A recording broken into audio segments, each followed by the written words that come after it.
दोस्तों, Navodaya TGT mathematics का जो इंटरव्यू था वो साउथ गोवा में था। ये साउथ गोवा की सड़कें हैं। अभी मैं ऑटो में जा रही हूँ स्कूल, जहाँ पे ये इंटरव्यू है। स्कूल नहीं था, वो नवोदय लीडरशिप इंस्टीट्यूट था, एनएलआई में इंटरव्यू होता है। एंड अभी मैं ऑटो से जा रही हूँ। ये देख लीजिए आप, Navodaya leadership institute south Goa, यहाँ पे हमारा इंटरव्यू था। मैंने ये फ़ोटो क्लिक की, इसके बाद मैंने फ़ोन को बंद कर दिया, क्योंकि इसके बाद फिर आपको ये जो जहाँ टेंट लगा हुआ है, इसी टेंट के पास आपको बैठ के डॉक्यूमेंट अपना सब वहाँ पे जो पर्चे मिलते हैं उसको फिल करना था अपने डॉक्यूमेंट की हेल्प से। एंड उसके बाद अंदर जब आप सबमिट कर देते तो उसके बाद आपका नंबर आता तो आपका इंटरव्यू होता। तो मैंने यहीं पे अपना फ़ोन बंद कर दिया था, कैमरा बंद कर दिया था, फ़ोन तो चल ही रहा था। इसके बाद फिर शुरू होती है इंटरव्यू की प्रोसेस, कितने स्टेप्स में क्या-क्या होता है। मैंने कुछ वीडियोस, कुछ क्लिप्स इसलिए ऐड कर दी जिससे ऑथेंटिसिटी बनी रहे। एक झलक मैंने अपने ड्रेस की भी पोस्ट की, जिससे आपको कलर का थोड़ा-सा आइडिया लग जाए और ड्रेस का भी। एंड उसकी मैं फुल फ़ोटो भी पोस्ट कर सकती हूँ, कोई बड़ी बात नहीं है। आपको इंटरनेट पे काफ़ी लोगों ने उस चीज़ के लिए गाइड किया होगा कि ड्रेस कोड कैसा रहना चाहिए। सिंपल रहना चाहिए, हल्का कलर होना चाहिए, ज़्यादा बेहतर हो कि उसमें कोई गले पे डिज़ाइन विज़ाइन ना हो, मतलब गला के कोई बहुत यूनिक कट ना हो, नॉर्मल गोल गला या फिर जो नॉर्मल रेक्टेंगुलर शेप का गला। मेन प्रॉब्लम इसमें फ़ीमेल के ड्रेस कोड की होती है। मेल में कुछ नहीं होता है। अगर वो चाहें तो टाई लगा लें, ना चाहें तो टाई ना लगाएं, दोनों उनके लिए एप्लीकेबल है, कोई बड़ी बात नहीं है। एंड केवीएस में थोड़ा सा ड्रेस कोड का ध्यान ज़्यादा दिया जाता है इन कंपेयर टू एनवीएस, क्योंकि अगर केवीएस पीआरटी का इंटरव्यू देने जा रहे हैं तो आप थोड़ा सा अपनी ड्रेस को और डिसेंट रखें। अगर आप साड़ी में कंफर्टेबल हैं तो आप साड़ी पहन सकते हैं, ये एक बेस्ट ऑप्शन होता है। अगर लेकिन आप साड़ी अच्छे से कैरी नहीं कर पाते तो आप साड़ी ना पहने, क्योंकि अगर आप डिस्कम्फर्ट फील करते हैं तो इससे आपका इंटरव्यू फालतू का ही अफेक्ट हो जाएगा और आपके लिए एक निगेटिव फैक्टर बन जाएगा। तो शुरू करते हैं, इंटरव्यू में क्या क्या पूछा गया था, कैसे कैसे हुआ था। सबसे पहले यहाँ पे जो टेंट लगा हुआ है, यहाँ पे हम लोगों को एक फॉर्म मिला था। उस फॉर्म में सारे डॉक्यूमेंट्स के जितने भी मार्क्स थे, किस ईयर में कौन सा एग्ज़ाम क्लियर हुआ, 10th 12th सब कुछ उसमें फिल करना था। और भी बहुत सारी फॉर्मल प्रोसेस थी, जिनको अभी साइड रख के हम मेन इंटरव्यू पे आते हैं कि इंटरव्यू का प्रेजेंटेशन कैसा होना चाहिए। जब आपका फाइनल इंटरव्यू के लिए सिलेक्शन हो जाएगा, शॉर्ट लिस्ट हो जाएंगे, तब आप और प्रोसेस को देख लेंगे कि आगे क्या क्या होता है। अब हम आपसे अपना इंटरव्यू एक्सपीरियंस शेयर करते हैं। एज अ फ्रेशर मैंने इस इंटरव्यू को दिया था, तो ये इंटरव्यू हर कोई खुद से रिलेट कर सकता है और इससे एक पॉजिटिव कंक्लूजन निकाल सकता है। पहली बात तो मैं आपको क्लियर कर दूं, कोई भी टीचिंग का इंटरव्यू बहुत कामली हैंडल होता है। उसमें किसी भी तरह का कोई भी इम्पल्शन नहीं होता है, चाहे आप टीजीटी का इंटरव्यू दें, चाहे पीजीटी का दें या फिर पीआरटी का दें। मैं इंटरव्यू में फ्रेशर थी, बट मेरे जितने भी वहाँ आसपास कैंडिडेट्स थे उसमें बहुत सारे ऐसे थे जिनके पास एक्सपीरियंस था 2 साल का, 3 साल का, 4 साल का। एंड कुछ तो उसमें टीचर भी थे करंट में, जो टीचर मतलब किसी प्राइवेट में ही सेक्टर में, बट अच्छी पोस्ट पे वो थे और उनके पास एक बेहतर एक्सपीरियंस था जो उनका एक प्लस पॉइंट था। इस वजह से थोड़ा सा नर्वसनेस फील हुई। आप जब जाएंगे इंटरव्यू देने तो वहाँ पे भी आपको खुद से बेहतर लोगों को देख के थोड़ी सी नर्वसनेस फील होगी। बट हाँ, आप एक चीज़ को माइंड में रखें ज़रूर कि आप फ्रेशर भले हैं, बट अगर आपको एज अ फ्रेशर यहाँ तक पहुँचने का मौका मिला है तो वो आपको अपने दम पे मिला है, तो आप उनसे कम काबिल नहीं हैं। वो भले आपसे ज़्यादा एक्सपीरियंस्ड हैं, लेकिन आप में भी हुनर है और आपको भी अगर टीचिंग का मौका मिलेगा तो आप निराश नहीं करेंगे इंस्टीट्यूट को। ऐसा अपने माइंड को मेकअप करके रखिएगा, अदरवाइज़ कॉन्फिडेंस लूज़ करने में बहुत कम टाइम लगता है, खासकर ऐसी प्लेस पे जहाँ पे आप ऑलरेडी नर्वस हैं। नाउ डॉक्यूमेंट वेरिफिकेशन के जितनी भी प्रोसेस थे, जब वो हो गए तो फाइनली हम लोग उस तरफ गए जहाँ डॉक्यूमेंट वेरिफिकेशन के बाद इंटरव्यू हॉल था, जहाँ पे इंटरव्यू कंडक्ट हो रहा था। उसके बाहर 2 बेंच लगी हुई थी जहाँ पे हम लोग को वेट करना था। हमसे पहले जिनका इंटरव्यू चल रहा था और हमारे बाद जिनका इंटरव्यू था, कम से कम 4 से 5 लोग वहाँ पे बैठे हुए थे। एंड आपको अपना सीरियल नंबर पे वेट करना था कि कब आप आपका नंबर आएगा तो आप अपना डॉक्यूमेंट का फॉर्म लेकर हॉल में जाएंगे। तो मुझसे पहले एक लड़का निकला इंटरव्यू देकर, तो मेरा बहुत मन हुआ कि मैं उससे पूछ लूं, बट मैंने उससे नहीं पूछा। ये गलती आप भी मत करिएगा। हो सकता है कि इंटरव्यूअर उससे कुछ ऐसा पूछ लिया हो जो उसको ना आता हो और उसने आपसे बता दिया कि इंटरव्यू बहुत टफ है, तो आप ऑलरेडी नर्वस हो जाएंगे। आप इजी क्वेश्चन में भी सोचेंगे कि उससे इतना टफ पूछा था, मुझसे इतना इजी, क्या इसका कोई और आंसर हो सकता है, क्या ये इतना ही इजी है। तो आपका जो वो इंटरव्यू की जस्ट पहले का मोमेंट होता है 10 से 15 मिनट का, उसमें आप बिल्कुल भी किसी से कोई डिस्कशन ना करें। उसमें आप जितना हो सके खुद को पॉजिटिव रखें और अपने नंबर का वेट करें, क्योंकि कोई भी कैंडिडेट पॉजिटिव फीडबैक दे सकता है, कोई भी निगेटिव फीडबैक दे सकता है। अगर किसी ने निगेटिव फीडबैक दे दिया तो आपके लिए निगेटिव इम्पैक्ट हो जाएगा। तो इससे बेहतर कि आप किसी भी चीज़ को तुरंत जानने की कोशिश करें 10 मिनट पहले, तो वो आपके लिए उतना यूज़फुल तो होगा नहीं। तो इससे बेहतर आप नेगेटिव फीडबैक को अवॉइड करें और कंप्लीटली एंड फुल पॉजिटिवली अपने नंबर का वेट करें।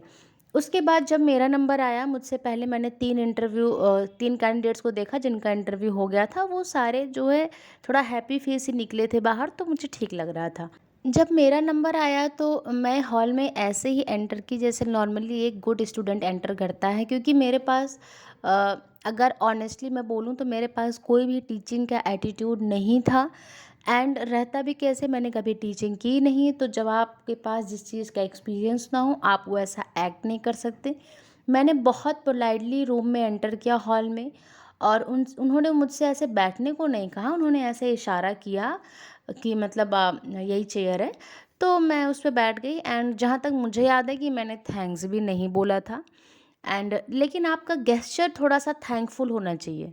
जैसे ज़रूरी नहीं है कि आप हर चीज़ को बोलें, बट आपका जो गेस्चर है वो थोड़ा प्रॉमिसिंग, थोड़ा थैंकिंग, ये थोड़ा-सा आपका गेस्चर ही होना चाहिए। जैसे किसी-किसी को आप देखते हैं तो वो देखते नहीं हैं कि वो उनका एक पॉजिटिव गेस्चर ही होता है। तो बस आप उस गेस्चर को जो है कैरी करें, बहुत वर्ड्स को कैरी करने की कोशिश ना करें। उसके बाद जब मैं वहाँ बैठी तो सबसे पहला हर इंटरव्यू का क्वेश्चन होता है कि इंट्रोड्यूस योरसेल्फ। उन्होंने मुझसे भी पहला यही पूछा। हाँ, मेन बात मैं आपको बता दूँ, उस पैनल में कोई भी फीमेल नहीं थी। जहाँ तक मुझे याद है 6 टू 7 मेल थे, एंड काफ़ी बड़े थे, काफ़ी सीनियर थे, एंड 40-50 प्लस तो उसमें सारे ही लग रहे थे मुझे।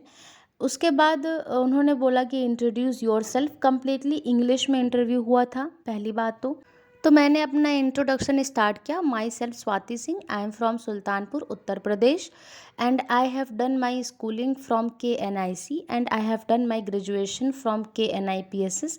वैसे ही उन्होंने मुझे स्टॉप कर दिया, स्टॉप। तो मैं रुक गई। फिर उन्होंने बोला what is KNIC and what is KNIPSS, can you tell me the full form and speak the full form of your school and college name. Then I have elaborated the full form. KNIC Kamala Nehru Institute of Child Education, KNIPSS Kamala Nehru Institute of Physical and Social Science। Exactly जैसे मैंने आपको बताया मैंने ऐसे ही उनको बोला था, and इसमें कोई भी अल्ट्रेशन नहीं है। उसके बाद उन्होंने मुझसे बोला okay, now tell me which topic you have prepared for your demo teaching. तो मुझे सीरियसली मैंने कई टॉपिक देख के, तो हम सारे ही टॉपिक गए थे कि क्या पता मुझसे पूछें, क्या पता खुद से ही कोई टॉपिक दे दें। तो लेकिन ऐसा रैंडमली मैंने सोचा नहीं था कि जब वो पूछेंगे तो मैं ये टॉपिक बताऊंगी। मेरे दिमाग में कई सारे टॉपिक थे, 3-4। सडनली मुझे मेरे मुंह से निकला सर्कल। सर्कल टॉपिक मुझे प्रिपेयर था नो डाउट, लेकिन मैंने ऐसा कोई माइंड मेकअप नहीं किया था पहले से ही। आप इंटरव्यू में जाएं तो पहले से कुछ भी सोच कर ना जाए, प्रिपेयर फॉर ऑल सर्कमस्टेंसेस। वो आपके लिए बहुत हेल्पफुल होता है, क्योंकि आप जैसा पहले से ही प्री डिसाइडेड है कि मेरा इंटरव्यू ऐसा जाएगा, वो ऐसा नहीं जा रहा होता है, तो फिर आप थोड़ा सा अपने आप को लूज़ करने लगते हैं। तो इसी वजह से मैंने कोई ऐसे स्टिक नहीं किया था किसी टॉपिक से। उन्होंने मुझसे पूछा टॉपिक तो मैंने उनको बोल दिया सर्कल। फिर उनका पहला क्वेश्चन था give an example of circle in your daily life. मुझे बहुत, मैं आपको बताऊं, नर्वसनेस इतनी बड़ी चीज़ होती है कि मुझे इंटरव्यू में कोई डेली लाइफ में सर्कल ही नहीं याद आ रहा था। मतलब उसका यूज़ जबकि आप देखें तो सर्कल का कितना सारा यूज़ है, कितने पहली बात तो बैंगल्स ही हैं जो सर्कुलर शेप के होते हैं, रिंग है, ज्वेलरीज़ ही हैं जो फीमेल्स को जल्दी याद आ सकती हैं, कोई बड़ी बात नहीं है। बहुत सी चीज़ें हैं, कितने पेन्स हैं, बहुत सी चीज़ें जो सर्कुलर हैं, लेकिन मुझे उस समय कुछ भी नहीं याद आ रहा था and this is called blank. And एक बहुत क्रिटिकल सा मुझे याद आया, इतने ईज़ी में से मैं मुझे कुछ भी पिकअप नहीं हुआ, मुझे कुछ भी क्लिक नहीं किया। मैं मुझे बहुत इतना डिफ़िकल्ट एक एग्ज़ाम्पल याद आया, मैं गोवा फ़्लाइट से गई थी, तो फ़्लाइट में जब आप अराइवल के टाइम पे वहाँ पे ऐसे मोशन में लगे होते हैं आपके कैरी बैग, जो आपका आपका जो बैग होता है वहाँ पे वो लगेज रखे होते हैं, तो ऐसे सर्कुलर बेल्ट जैसी होती है। Then I have told them circular belt at Goa airport and they all saw me like what she is saying. She doesn't pick up an easy example to just describe an fundamental use of circles. She picked up an such a disconnected example from airport. But at least the when the common sense says, then say it. Common sense मुझे उस समय यही लगा कि मेरे सामने मैं वहीं से आई थी, तो मेरे दिमाग में वही क्लिक किया, तो मैंने तुरंत वही बोल दिया। आफ्टर ऑल वो कम्प्लीटली ट्रू भी नहीं था।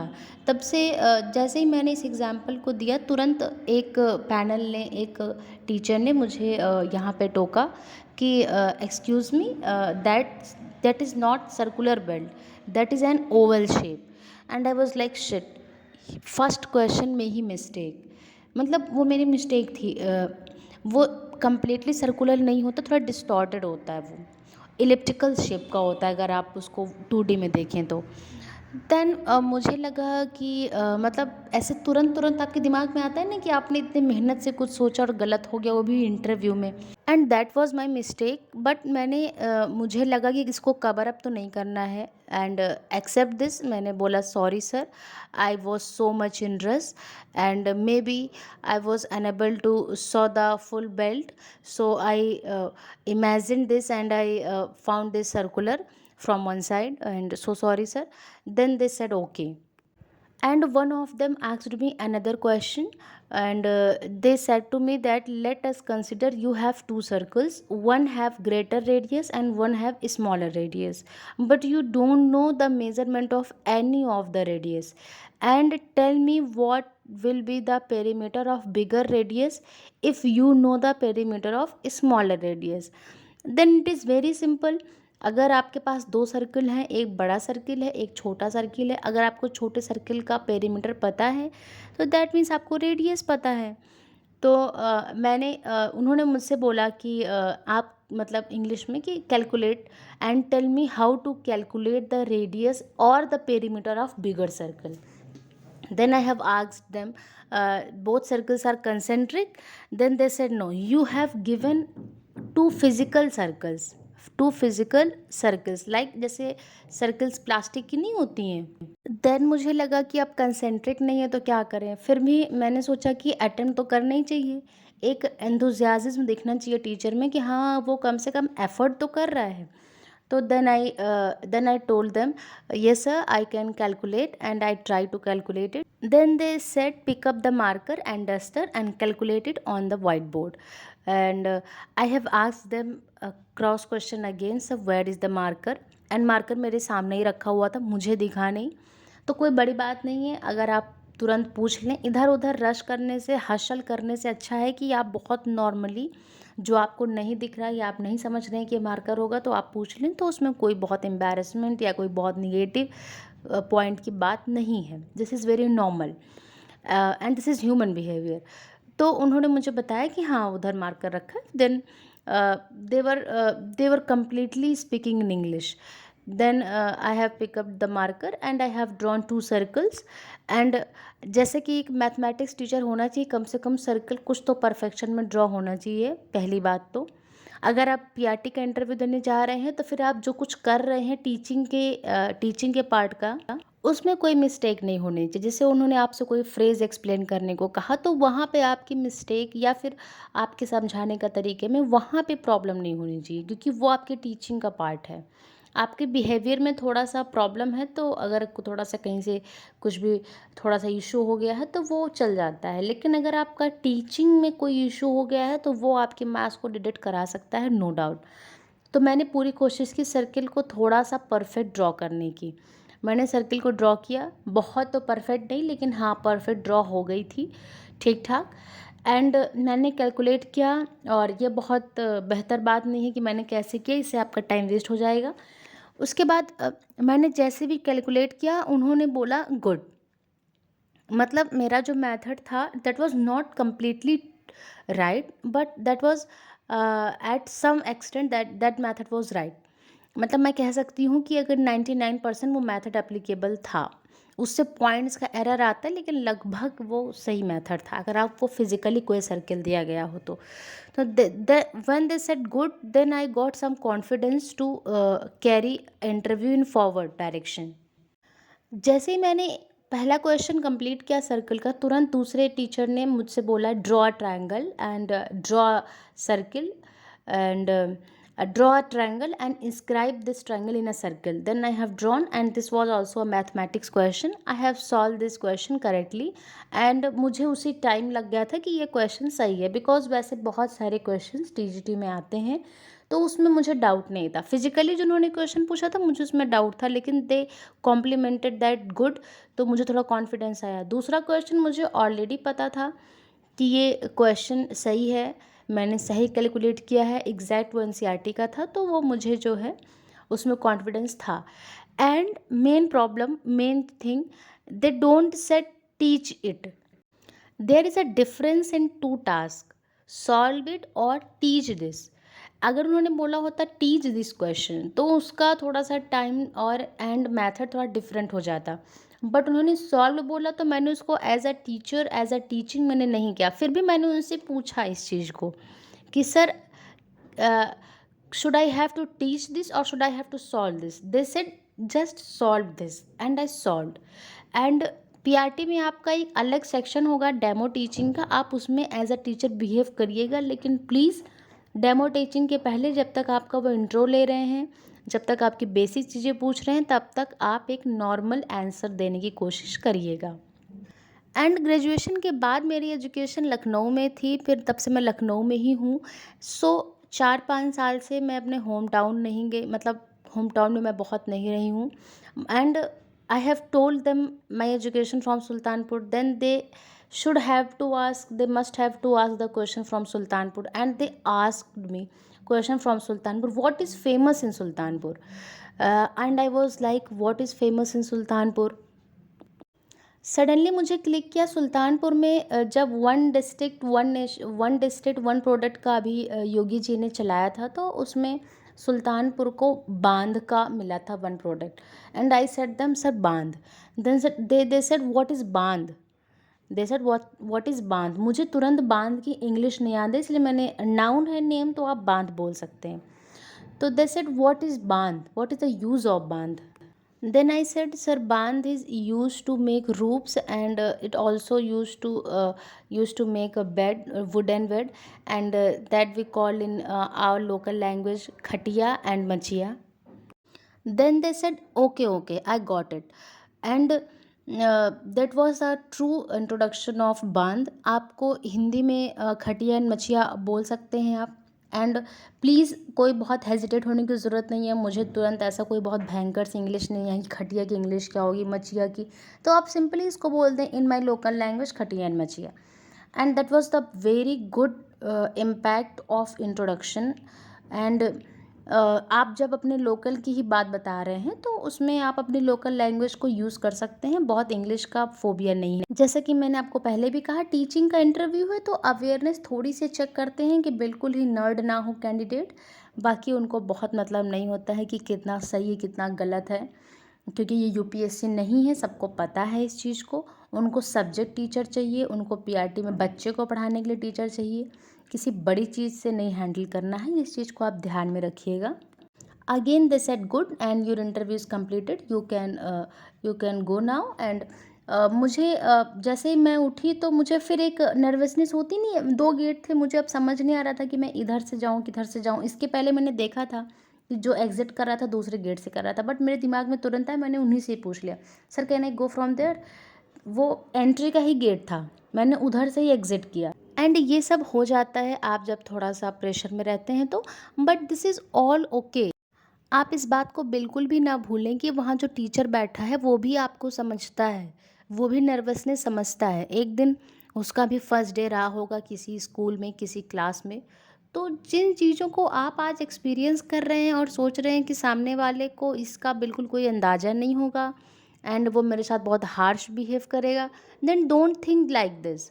दे were extremely polite, they were extremely helpful and ये ऐसा कोई एनवीएस का नहीं है कि एनवीएस में ऐसा पैनल मिल गया बहुत एक्स्ट्रॉर्डनरी।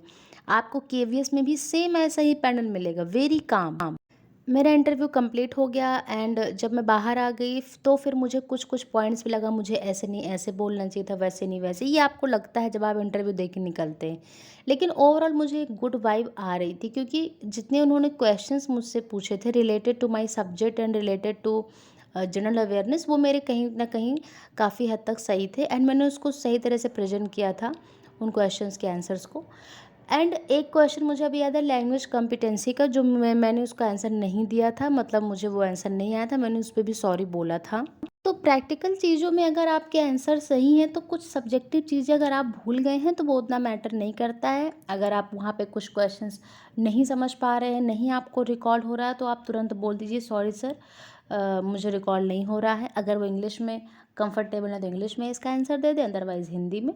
मतलब आपको सब्जेक्टिव नॉलेज का बहुत प्रेशर नहीं लेना है। सब्जेक्टिव नॉलेज का मतलब ये है कि वो ऐसे पॉइंट्स जो लर्न वाले हैं, जिनको याद किया जा सकता है। हो सकता है कि आप भूल गए हों, कोई प्रॉब्लम नहीं। बट आपका सब्जेक्ट अच्छा होना चाहिए। जैसे आप पीआरटी में जा रहे हैं तो पीआरटी के जितने सब्जेक्ट्स हैं उसमें आप मिस्टेक नहीं कर सकते। Primary calculations, primary Hindi, primary English, ये सब आपकी अच्छी होनी चाहिए। ओवरऑल आपका इंटरव्यू अच्छा जाएगा। बाकी आप यूट्यूब पर देखकर बिल्कुल भी हैरान ना हो कि एंट्री कैसे करनी है, कैसे बैठना है, हाथ का पोस्चर कैसा होना चाहिए, हैंड का पोस्चर, पैर का पोस्चर, ऐसा कुछ भी नहीं है। फेस का कैसा गेस्चर होना चाहिए, ऐसा कुछ भी नहीं है। आप जितने नॉर्मल हैं, आप जितने रियल रहें, उतना बेहतर होगा आपके लिए। बस डेमो टीचिंग में आपको एज अ टीचर टीच करना है, उसकी आप प्रैक्टिस कर लें। बाकी ओवरऑल एंट्री एग्ज़िट कोई टेंशन लेने की ज़रूरत नहीं है। आपका इंटरव्यू अच्छा होगा, ऑल द बेस्ट। फिर भी कोई क्वेरी हो तो आप कमेंट कर सकते हैं। वीडियो हेल्पफुल लगा हो तो आप मेरे चैनल को सब्सक्राइब कर दें, वीडियो को लाइक कर दें। आगे आपको कोई भी इन्फॉर्मेशन टीचिंग रिलेटेड चाहिए होगी तो आप बस एक कमेंट करें, आपको मिल जाएगी। Thank you.